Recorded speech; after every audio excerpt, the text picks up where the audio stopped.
একবার দুবার করে তিনবার অরূপ বিশ্বাসকে নোটিশ দেওয়া হলো। যুবভারতীতে মেসি ইভেন্টে শতদ্রু দত্ত মূল যিনি আয়োজক তিনি অভিযোগ করেছিলেন, ফ্রেশ আবার এফআইআর করেছিলেন। এই ঘটনার পর বারবার করে অরূপ বিশ্বাসকে ডাকা হচ্ছে, তিনি হাজিরা এড়িয়ে যাচ্ছেন, কখনো মেডিকেল গ্রাউন্ডের কথা বলছেন তো কখনো আবার অন্য কিছু। এবার কিন্তু একেবারে কড়া পদক্ষেপ, 48 ঘন্টা সময় বেঁধে দেওয়া হয়েছে।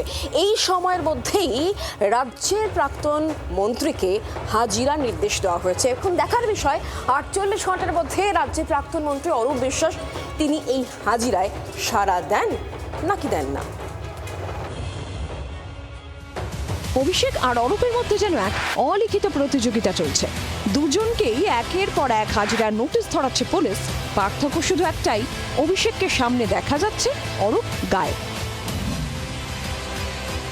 যুবভারতীতে মেসির অনুষ্ঠানের আয়োজক শতদ্রু দত্তের অভিযোগের ভিত্তিতে প্রাক্তন ক্রীড়ামন্ত্রীর ভূমিকা নিয়ে 6টি ধারায় এফআইআর দায়ের করেছিল বিধাননগর দক্ষিণ থানা। জিজ্ঞাসাবাদের জন্য অরূপকে তিনবার তলব করা হয়েছিল, কিন্তু হাজিরা না দিয়ে পালিয়ে বেড়াচ্ছিলেন তিনি। গ্রেফতারি এড়াতে হাইকোর্টেও ছুটেছিলেন অরূপ। বিচারপতি অরূপকে 2 মাসের রক্ষা কবচ দিয়ে জানিয়েছিলেন এখনই তাকে গ্রেফতার করা যাবে না, তবে তদন্তে সহযোগিতা করতে হবে, পুলিশ ডাকলেই হাজিরা দিতে হবে। কিন্তু তারপরও অরূপ বেপাত্তা। শনিবার অরূপের দুয়ারে ফের পুলিশের টোকা। প্রাক্তন ক্রীড়ামন্ত্রী নিউ আলিপুরের দুর্গাপুর কলোনিতে শনিবার হাজির হয় বিধাননগর দক্ষিণ থানার পুলিশ। এর আগে তাকে ইমেল মারফত নোটিশ দেওয়া হয়। অরূপ বিশ্বাস এখনো পর্যন্ত তদন্তে সহযোগিতা করছেন না বলে বিধাননগর দক্ষিণ থানার পুলিশের অভিমত। তার কারণ পুলিশ একাধিকবার তার এই বাড়ি নিউ আলিপুরের বাড়ি, সেখানে হাজিরার নোটিশ সার্ভ করার পরেও অরূপ বিশ্বাস এখনো পর্যন্ত হাজিরা দেননি।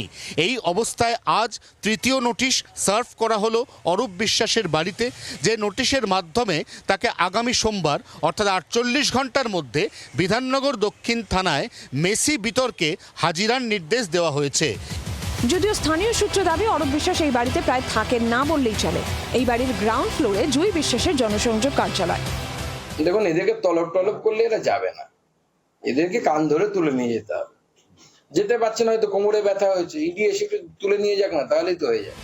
আদালতের গুতো খেয়ে দিল্লি থেকে ফিরেই ভবানী ভবনে ছুটে যেতে হয়েছিল অভিষেককে। খোকাবাবুর মতন কাল পরশুর মধ্যে কি বিধাননগর দক্ষিণ থানায় হাজিরা দেবেন অরূপ, নাকি এবারও কোনো বাহানা খুঁজবেন? ইতিমধ্যেই শতদ্রু দত্ত অরূপ বিশ্বাসের রক্ষা কবচ পাওয়ার যে রায়, সেই রায়ের বিরোধিতা করে সুপ্রিম কোর্টের দ্বারস্থ হয়েছেন। জি 24 ঘন্টার জন্য ক্যামেরায় অরিন্দমের সঙ্গে অয়ন, নিউ আলিপুর, কলকাতা। বাংলার আওয়াজ, বাঙালির আবেগ, জি 24 ঘন্টা।